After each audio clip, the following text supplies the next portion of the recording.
The approach switch is used for ILS approaches, including auto-land through rollout.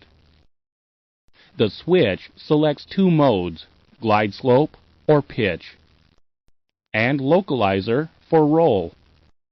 Both modes are armed if the approach switch is pressed prior to localizer and glide slope capture. Armed modes appear in white text on the ADI.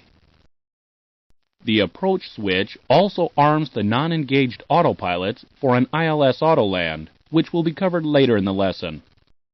Pressing the approach switch a second time will deselect the modes if both are still on. If one mode is captured, the armed mode can only be changed by selecting another pitch or roll mode, in this case, a roll mode. Localizer capture occurs when the intercept track angle is within 120 degrees of the selected localizer front course. Glide slope capture occurs when the intercept track angle is within 80 degrees of the selected localizer front course and within the capture range of the glide slope. Upon localizer capture, the heading window and HSI heading bugs slew to the inbound course selected in ILS control panel. Once both modes are captured, they can only be disengaged by turning off both light directors and disengaging the autopilot, or by selecting the go-around mode. Capture of either mode inhibits changing the ILS frequency. The localizer switch is used for localizer-only approaches. Pressing the switch arms the localizer mode. The initial roll modes of heading select, heading hold, or LNAV will remain engaged until localizer capture. Pressing the switch a second time prior to localizer capture will deselect the localizer mode. When localizer capture occurs, the white armed localizer indication drops to the lower line and turns green. Following localizer capture, the localizer mode can only be terminated by selecting another roll mode or by turning off both flight directors and disengaging the autopilot. The back course switch, used in conjunction with the localizer switch, allows the aircraft to track the back course of a localizer. The back course switch should be pressed first. Both switches must be pressed before localizer capture. Pressing the back course switch reverses the raw data localizer display on the ADI and HSI. However, for proper back course operation, the front course must be set in the ILS control panel. The back course mode can be terminated prior to localizer capture by pressing the back course or localizer switch a second time. Following localizer capture, the back course mode can only be terminated by selecting another roll mode, or by turning off both flight directors and disengaging the autopilot.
Let's now look at Autoland ILS.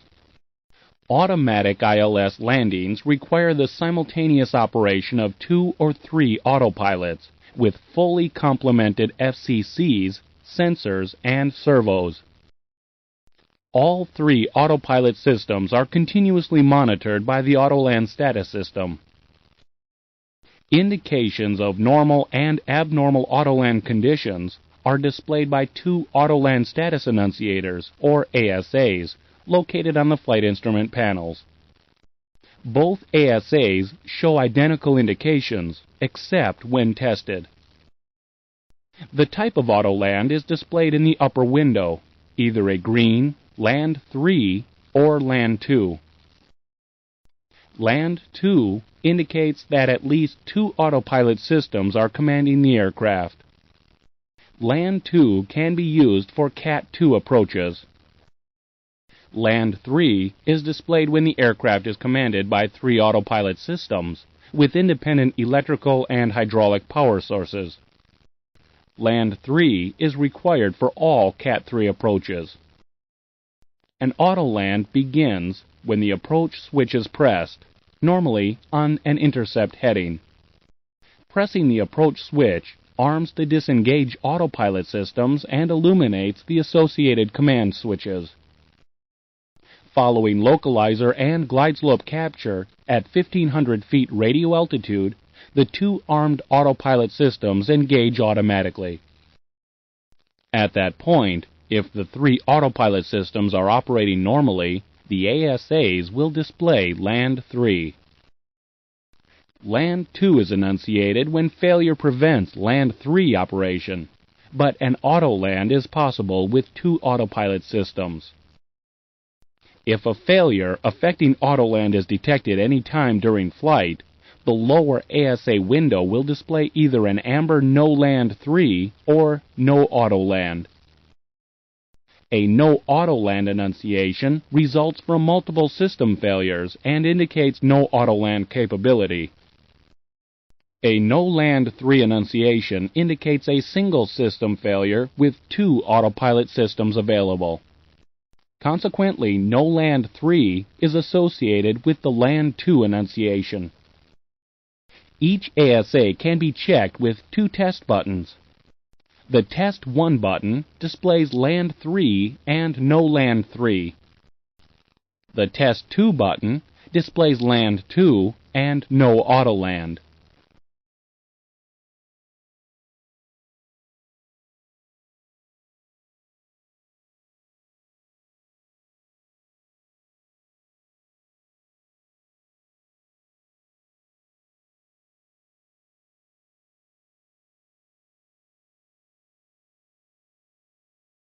If the ASAs display No Land 3 or No Autoland, a Press to Reset button can be used to verify the condition.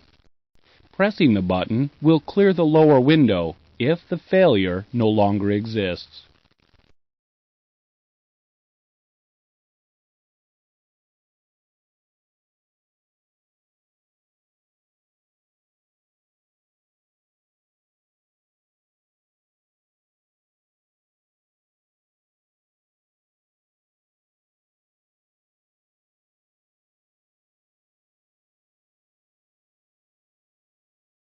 In this example, the lower window cleared, indicating the failure no longer exists.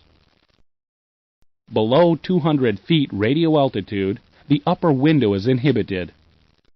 The lower window will change only for a No Autoland condition. System redundancy is described by 2 terms: fail operational and fail passive. Fail operational refers to Land 3 redundancies, uses an alert height, and requires no outside visual references.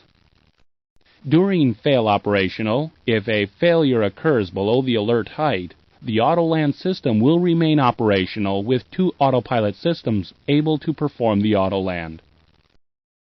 Fail passive refers to Land 2 redundancy, uses a decision altitude, and requires visual references to land. During fail passive, if a system failure occurs below the decision altitude, the remaining autopilot system will maintain the flight path without significant deviation. Now let's look at a few questions.